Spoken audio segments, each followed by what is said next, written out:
Hi, there she is. Welcome, welcome. So, I was just telling everyone what a bookworm's dream this is and a bucket list all in one. It is such a blessing to have you on my page today. I'm so excited to share. So, I'm going to start by saying welcome, everyone. Please post in the comments where you're joining from. Let us know where you are. I am, if you don't know me, I am Dea. I'm a Christian artist, singer, songwriter. But today I'm not going to be singing to you. I'm going to be talking to this incredible woman of God. So let's not delay any longer. Please welcome Michelle McKinney Hammond. Yay! Hi. This is so exciting. So before I go on to ask you a few questions, I wanted to tell everyone a little bit about who you are. Because personally, to me, you are the epitome of feminine power. You are grace. Thank you. You are grace and wisdom all in one. And I wanted to actually read what's on the back of your book so everyone can know a little bit about you. So it says here that you are the founder of Michelle McKinney Hammond Ministries, that you speak at churches, conferences, businesses, and institutions internationally, that you are the author of over 40 books with over 2.5 million copies sold worldwide. It says that you are a former Emmy Award winning television co-host of a show called Aspiring Women. You are an actress, a singer, a writer, a producer with 7 CDs to your credit. Also the visionary and a leader of Relevance, which is a music ministry based in Ghana, West Africa. And this is not all. Everyone, you have to get this incredible book. In the last page of this book, there is actually a front and back page, okay, 2 full pages of credit. It is the most incredible woman who wears many hats. And I actually, before I ask my own questions, I want to tell you something. My 12-year-old son was asking me, what was I doing today and who you were. So when I told him who you were, he said, can you ask her what is her favorite of all of those accolades and roles? What is her favorite one? So this is your first question from a 12-year-old. He says, what is her favorite role? Who is this profound little man? My younger son, I know. So ask her if she has a favorite. So do you have a favorite role? Do I have a favorite role? No, because it's different seasons. You know, I love talking into the lives of people. Of course, you and I, we both know what music does. I mean, if you told me I couldn't sing, I would just be like, you know, what are you talking about? Because even when I'm not singing, I'm singing in my head, you know. I mean, music just resonates throughout my being 24/7. So for me, worship is really, really, really important. And probably my number one. Then after that, I want to talk and then, you know, and teach and all of that. But my heart is really a heart that is inclined to worship. And from that, everything else flows out. Because I really believe, Dea, that, you know, our lifestyle is worship. Not just the song we sing. The song just sets the mood for the life. Okay. So let me start with the title of your book, formerly known as Power of Femininity. This book called The Power of Being a Woman, Embracing the Triumph of the Feminine Spirit, right? So back 50 years, 40 years, even 30 years ago, we never talked about that. No one talked about the power of the feminine. And I wanted to know, why did you decide to write this book? And if there was anyone that inspired you in particular, and why the relaunch of this book? Well, I think that at the time when I wrote it, I had been on the road a lot with women's conferences, and so many women, based on their questions to me at my book table, because I would sit out there so I could meet the people I was talking to, and sign books and just see who people were, you know. Mm-hmm. The questions that they would ask me, I said, wow, women are really struggling in this area. And I have to admit that it's never been like top of mind for me. My mother's West Indian. And I don't know, there's just that cultural feminine thing, you know, they're just who they are. And so I never really thought about it as to role playing, who was more powerful or any of that. You know, in my home, daddy was king, but my mother was powerful. So I never saw it as she was diminished because of the role that my father played as the leader of the house. So these were things that got me to thinking, and that's when I wrote The Power of Femininity, because I felt that so many women were struggling and felt that they had to be men, in fact, in order to get things done. And it was creating quite a dissonance. Okay. Why did I relaunch it? I relaunched it because this was called, besides us battling with the pandemic, it was called the Year of the Woman. And I thought, that's very interesting. And as we see, lots of women have been rising up in government. The United States now has a woman vice president. You know, we've got women running countries, nations. You know, we've got the Prime Minister of Germany and New Zealand and all these people that are doing great stuff, you know. And I think actually defying the odds because of the stereotypes that our people tend to place on us. So it is really essential that in this time, when women are moving to the forefront, as we are, rising as we are, that we keep our womanhood and our femininity in perspective so that we wield the power that is intrinsically ours well. Because, you know, you can use power and you can abuse power. And I think that when we abuse it, it breaks the back of society. But when we use it well, we literally empower communities, homes, cities, and countries to be their best. Great. And I love that. You know, reading your book, I got a sense of a perfect balance between femininity and the powerful, right? So what would you characterize as the most important superpower in a woman? I would say our influence there. Love you it. know, Love people holler and scream a lot about, well, you know, why did God set it up that the woman was supposed to submit to the man? And, you know, what's this whole submission thing? And I'm always like thrown by that. It's like, what's the big deal? I mean, ultimately, he says we should all submit one to the other. So there's not really one specific person that's supposed to be submitting. Everybody is supposed to be submitting. Whatever the greater part of that other person is that makes a contribution to the work that's being done and the project that needs to be accomplished, we yield to that. And that makes sense, like a team. You know, basketball team, the forward isn't trying to be the guard, and the guard isn't trying to be the forward. Everybody stays in their lane. They know what their role is. They submit one to the other. When one person has the ball and they throw it to the other person, that person's then empowered to take it down. And then they know when to give it up. Because haven't you ever gotten mad in a game when the guy refused to give up the ball and you know that he should have thrown it? And because he didn't throw it, they lost because he got blocked. And if he had only passed it to the guy across the room who wasn't being blocked, they could have scored a point. That's kind of what happens in relationships, you know, when we refuse to yield, submit, or pass the ball, so to speak, so that we win corporately together. So I would say that influence is the greatest power that a woman has, and it's actually greater than authority. So while we're quibbling over submission, you know, influence is greater than authority. You know, what's interesting too, you have a quote in your book that says, a woman who knows who she is a powerful tribute to femininity. And I love that because, you know, when you talk about submission, one of the things that I learned from your book, and I have been paying attention to this very closely, is the fact that a lot of people are confused about submission. They think it's being less worthy or being controlled. When in fact, submission is, they're talking about the submission to God's love, which in itself is the type of servitude that is an act of worship. So in fact, if you look at how God loved us and you learn how to love, knowing your place and where you stand as your role as a woman, you would be such an asset, such a compliment to that relationship. I think that, you know, it's so important to understand this definition of submission. And I love it. In chapter 7, I'm going to ask to read something to us because you have this incredible poem on chapter 7 called The Strength of Vulnerability. Would you grace us with this poem on chapter 7? Would you read it to us? I want everyone to hear, not that I want to give away everything in this book. Everyone, you have to get a copy of this book, The Power of Being a Woman.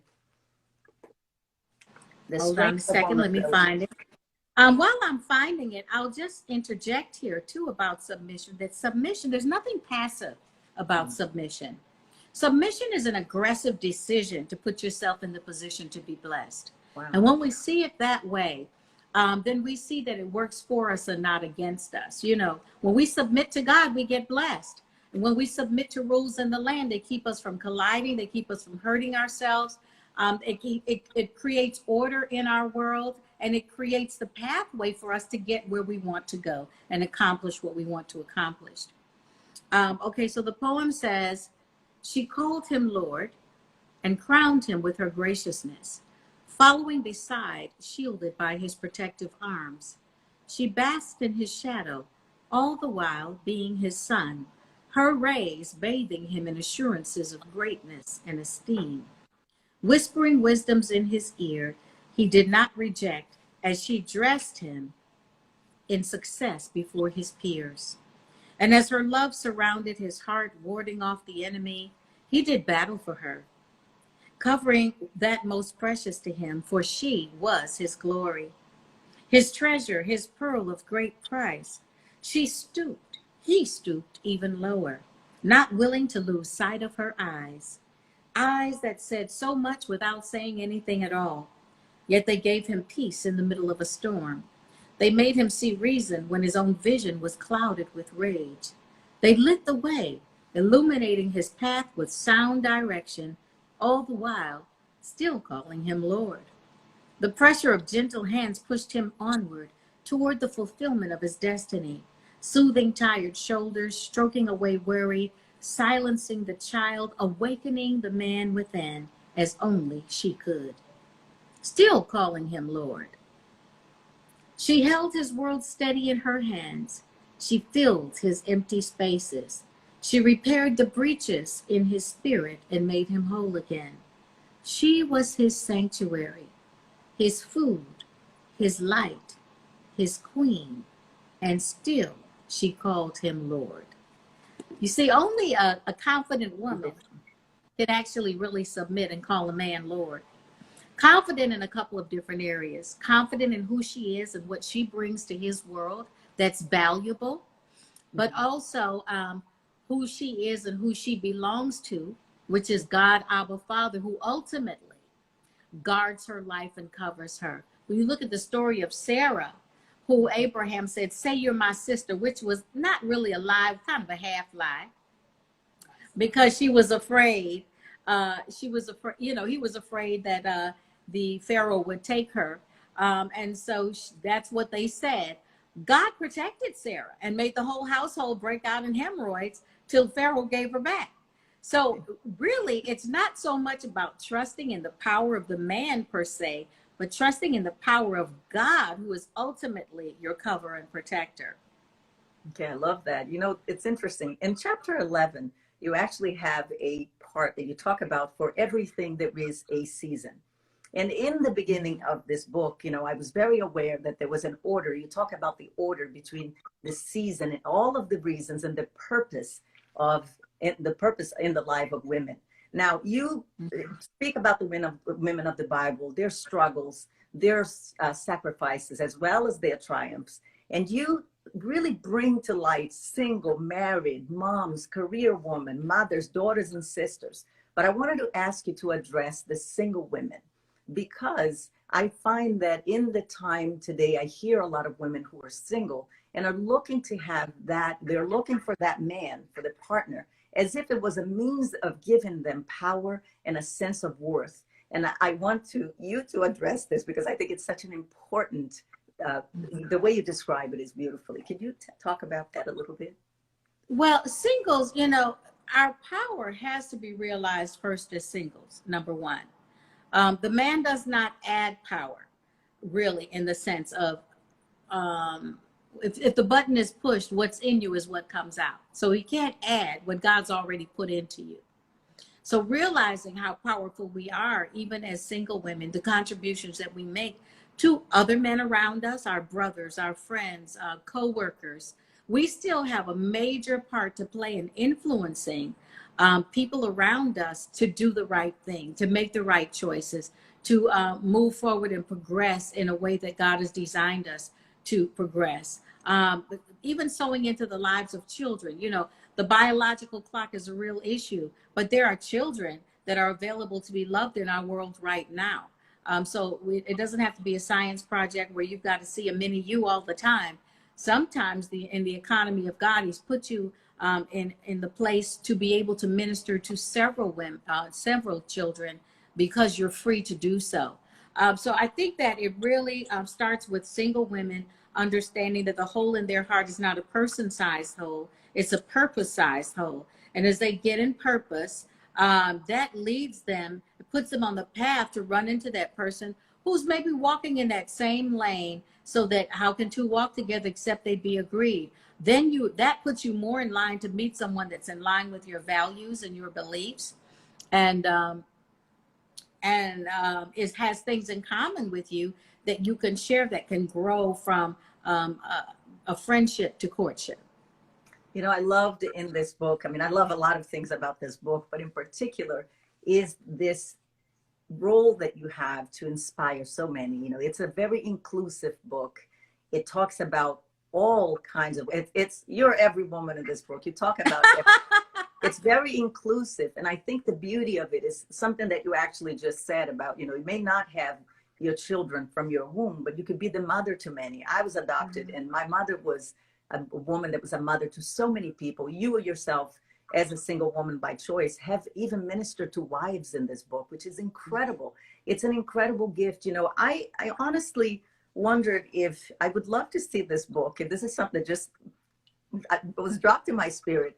Wondered if this book would be an incredible addition to the curriculum in colleges for young women and men, because what I see is a very healthy spiritual platform here.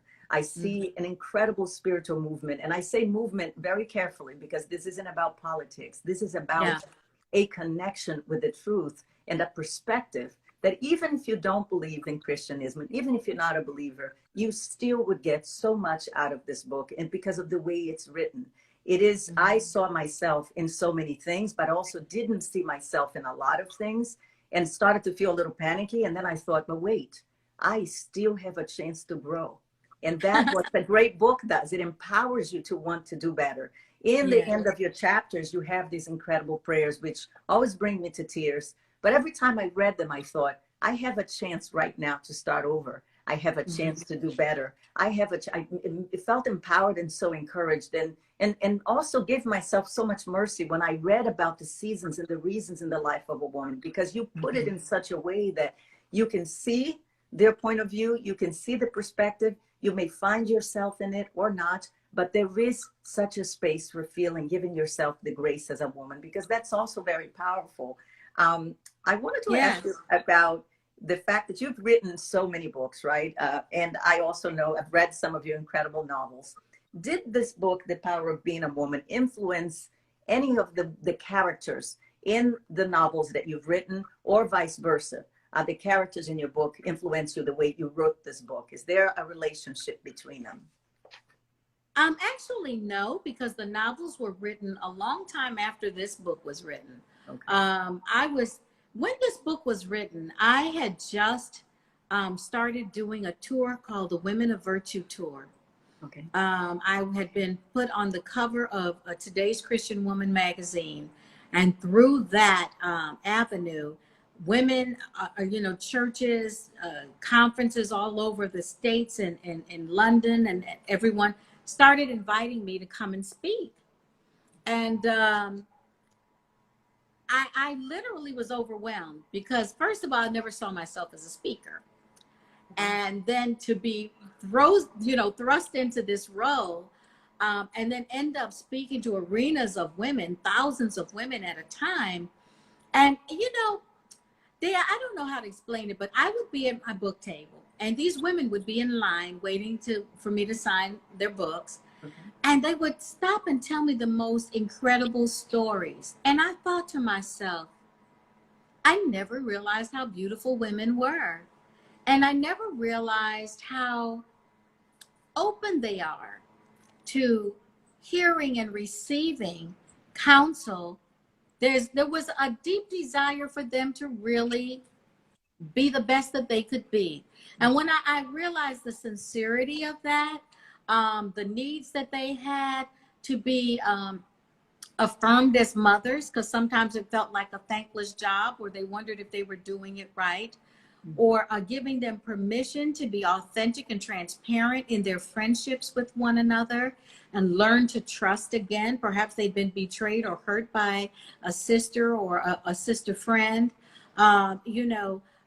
Watching them struggle with how to get their husbands to do certain things, or even just how to be happy with their spouses, which as a single woman's like, wow, all those single girls are wanting to get married, and here all these married people's like, marriage is a fortified city. The married people want to get out and the single people want to get in. So it's it was very interesting. I was overwhelmed by the needs, the different needs, because I wasn't just in a single space. And I felt that I had to address it. For me, all of my books are like one long conversation that I'm having with my audience. And I am so blessed that most people who buy my books buy most of my books. I mean, they become faithful readers. So we get to go on the journey together. I'm still growing. I'm still unfolding. I'm still getting new, fresh revelations about things. But the beauty of it, when I started going through The Power of Being a Woman, because they said, well, do you want to change anything? And I read it and I was like, it's the word, and the word doesn't change. It's still as relevant right now as it was 10 years ago, because it is what it is. We can make up excuses for why we shift and our mores change. But the bottom line is that God remains the same. He's wired us a specific way. That does not change, regardless of what things the world induces on us to change our mindset about stuff. Our wiring, our DNA creates a tension between what the world is saying and what God has said. And when we realize that and we return back to our original authentic design, that is when we experience joy and peace and fulfillment. Other than that, it becomes a struggle. Wow. So would you say that men in general are more to support one another, or women? Because I find that women, we as women are so powerful with our nurturing nature, right? We are nurturers by nature, but somewhere in the world, the way it is today, there has been more of some women tend to trash other women or not be as supportive, but there are other groups that get the point that together we are stronger. But do you find, generally speaking, that men tend to be more supportive, and why? Well, I think that men look at different things. Women, most of our competition has to do with what we want to acquire. Okay. And so that's usually either a relationship or an accomplishment. And if we're not full of God esteem ourselves, full of God confidence, Godfidence, as my girlfriend Marshawn Evans would say, then we tend to belittle others to make ourselves feel good about us. And we don't realize that's what we're doing, but that is in the essence of what's happening. Because when we are affirmed and validated and have a great sense of self, celebrating who God created us to be, we're able to freely celebrate others. I love that. And also, I often think about how there is almost like a necessity to compare, the power of a man and the power of a woman. And in your book, you speak beautifully about how there is authority and there is influence. And the women are influencers. That is where our power lies, in knowing ourselves. Yes. We have the capability, the capacity, because of our nurturing nature, to actually influence others in a way that perhaps even strengthen authority. Can you talk to us a little bit about that? Well, we have to understand the difference. Authority is the essence of overseeing. Okay? God is our ultimate authority. Everyone doesn't obey God. So when we get to wrangling about who's in government, I'm always like, what's up with that? People don't even obey God. How do you think they're going to obey, like the law that a man made up? I mean, really? But influence is a different thing. As I talk about politics, I always say it's not about legislation. It's about heart condition. Okay. Heart condition is what causes us to do whatever we do. Okay. Adam's heart was after Eve. And in the moment that he ate of the fruit, He loved Eve more than he loved God. That was the bottom line. What do we love the most is what we choose. Where your treasure is, there your heart will be also. Okay? So when we talk about influence, influence is not manipulation. There's a difference. Manipulation is when you take the power away from someone else to choose. Influence liberates them and empowers them to do what you're encouraging them to do. So there's a big difference when it comes to influence. And influence is much more powerful than authority because it's about heart condition, whereas authority is more in line with the law. And we know that the law kills, but the spirit gives life. So influence is the spirit and authority is the law. Wow. So profound. It's I can't say enough how this perspective is a much needed perspective. What you offer in your book is a point of reference. And I think many people sometimes don't have a place to start. This is why I think I see this book and I think young people saw this before they got into the workplace, before they got into relationships, when they're in college, they're ready to go into the world. But if you went into the world, and not just women, but men, because men also need to understand what it means, what feminine power is, in order to embrace it, in order to honor it, right? I once heard this beautiful quote that said, it took a minute for me to grasp, but by Marianne Williamson, and she said, "Love until feels like love to the other person," right?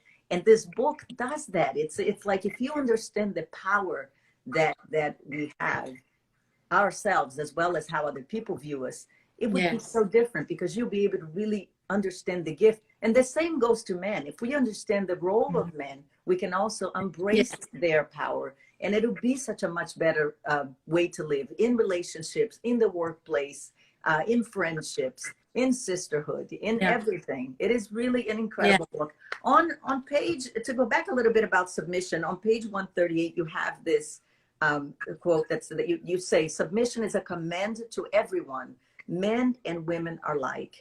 Until we see submission as God's instruction to become vulnerable enough to receive, we will fail to recognize the submission is an invitation to be blessed." This, I don't know why, but this makes me emotional. This little thing here made me emotional, because one of the things that I love about learning about how to be blessed, it took me years to understand that sometimes we're blessed, but we don't see it.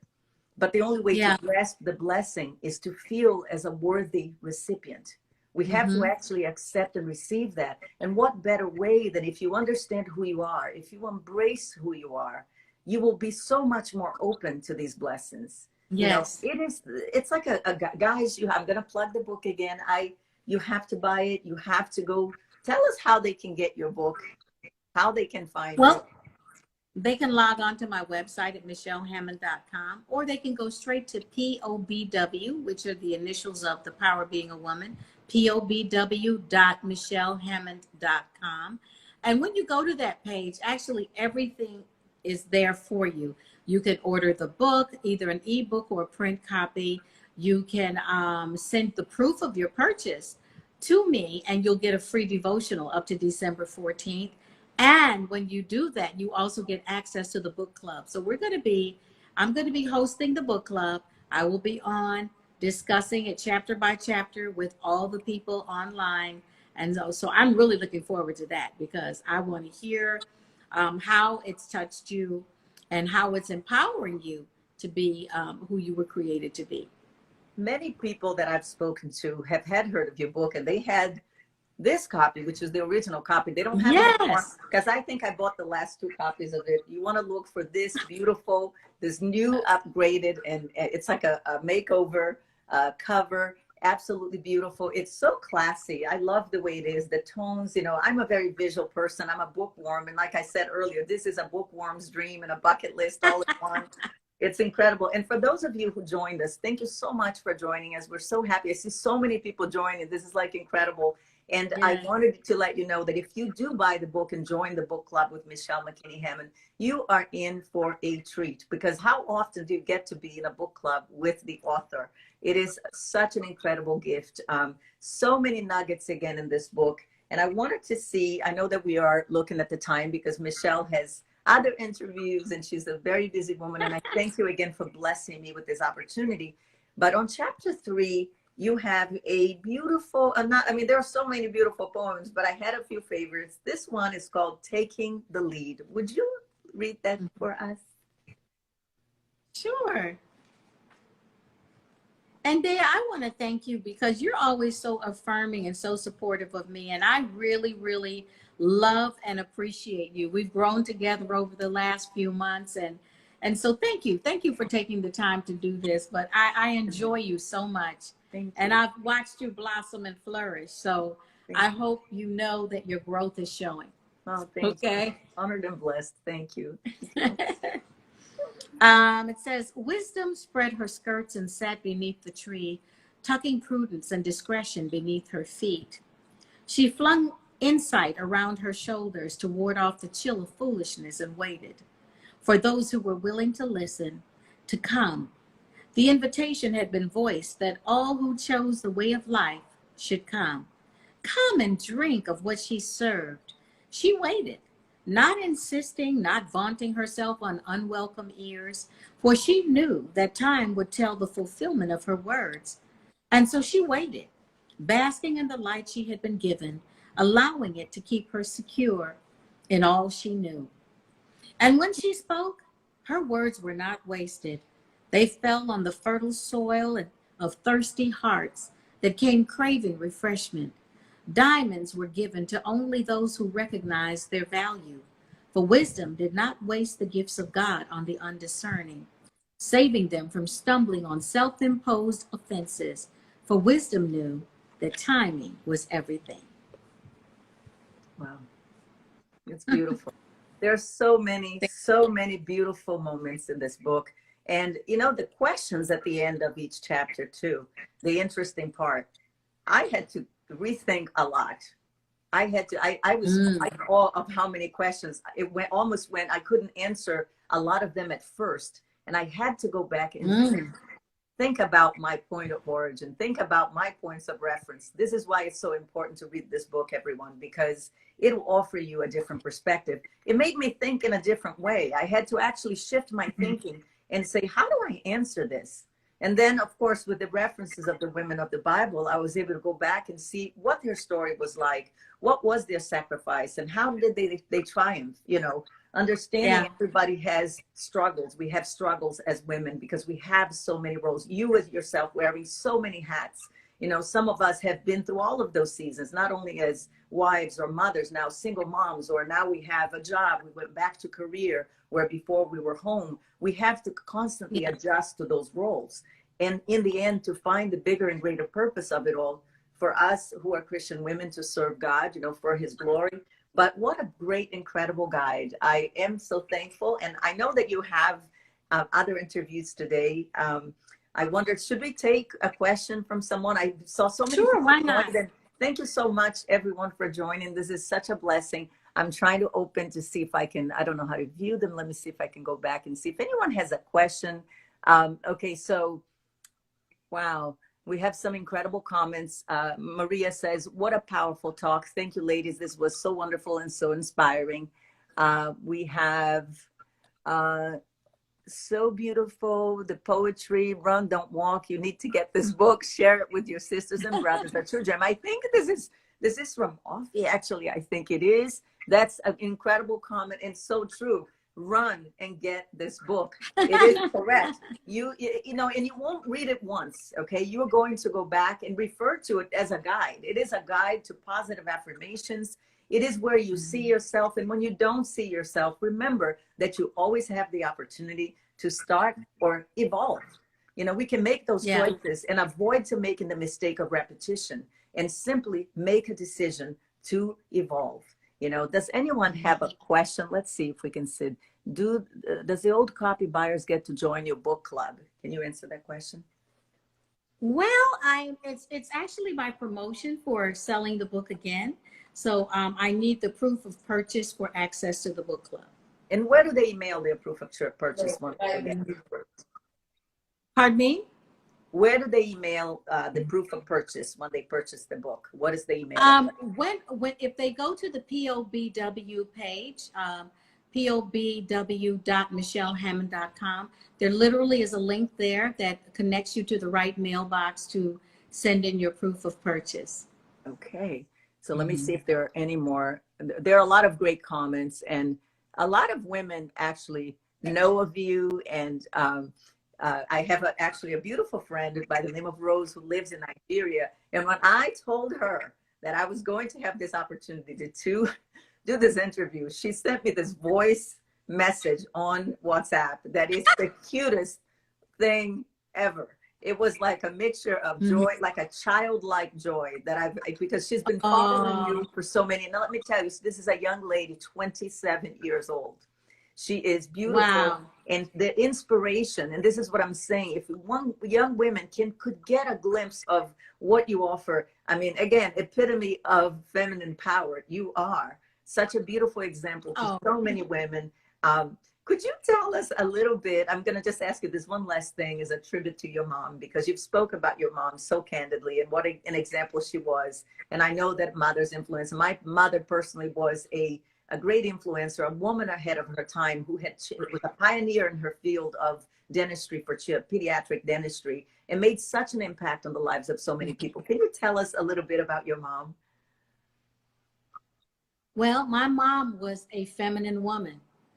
She was gorgeous. She still is, but I'm just thinking back to my early impressions of her. She actually looked like a caramel version of Sophia Loren. Now, I lived in Barbados with my grandmother for several years, and then my mother married an American, and she came to get me. And I have to tell you, Dea, I was just in a state of awe. She was the most beautiful woman I'd ever seen in my life when she got off that plane. And there was just a grace about her. But she was such an organized person. She worked a 9-to-5, and she was an amazing cook. She did her hair, my hair. She sewed our clothes. She baked bread. She did pies and cakes. And she had a system for running her house.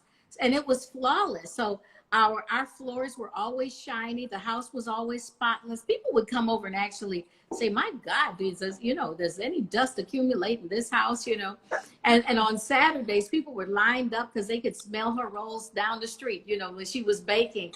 But she had a whole system for running her house. She was a woman of order, and everything was just so organized, and so there were rituals in our home for getting things done so that everyone was on point. She did all her cooking on Saturdays for the whole week because she worked. And on the kitchen door, ability of setting the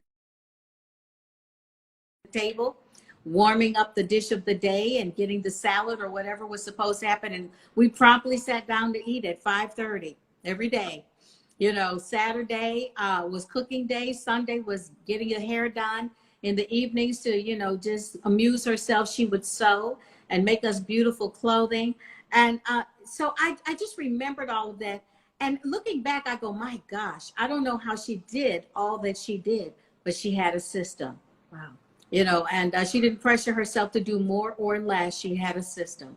And I always said she was the Proverbs 31 woman, because she understood the seasons of her life and the purpose of each season.